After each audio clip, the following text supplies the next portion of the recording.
I really emphasize to our team that we need to be careful not to look at arts and culture through the European lens and to recognize that, you know, we zig where other people zag.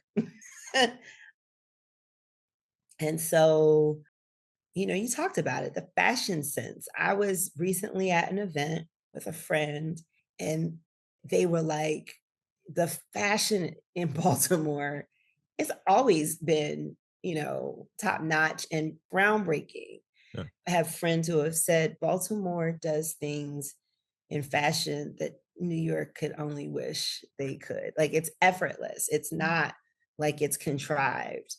And so, from that perspective, we're very clear. I think the cosmopolitan nature and understanding of the visual arts in Baltimore is something that folks miss. So, some of your favorite artists have spent time in Baltimore or are Mhm. rooted in Baltimore or were supported by Baltimore artists. Right now, I call his name frequently. Derrick Adams is tearing up the art world, both with his art as well as his curation of other art. He is a Baltimorean.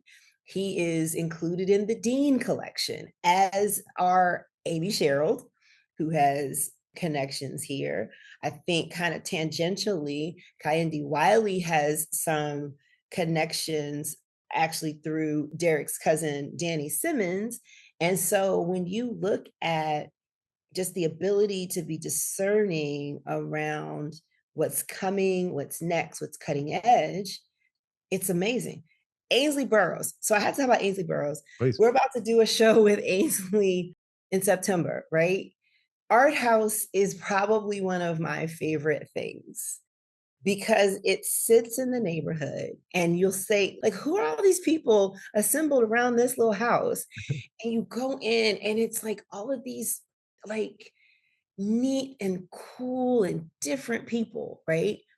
Let's talk about past and current exhibitions at BMA. Now, I know that there are some technical purists that were like, the culture, there was some technical things folks felt about the culture. From the layperson's perspective that grew up in the era that a lot of that content was from, Sure. I went to go see it 3 times and that was curated and pulled those things together was fascinating. But then you look at the Joyce J. Scott exhibition, as well as the Elizabeth Talford Scott exhibitions that have been curated, and how those have come together. Fascinating. Let's talk about this is my thing that I tell people all the time. House music may have been created in Chicago. It may have been adopted by New York, but it was perfected in Baltimore.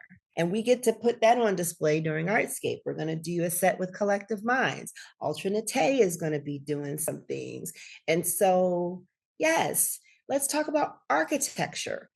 Some of the most amazing architecture in the world you'll find in the streets of Baltimore, right? Yeah.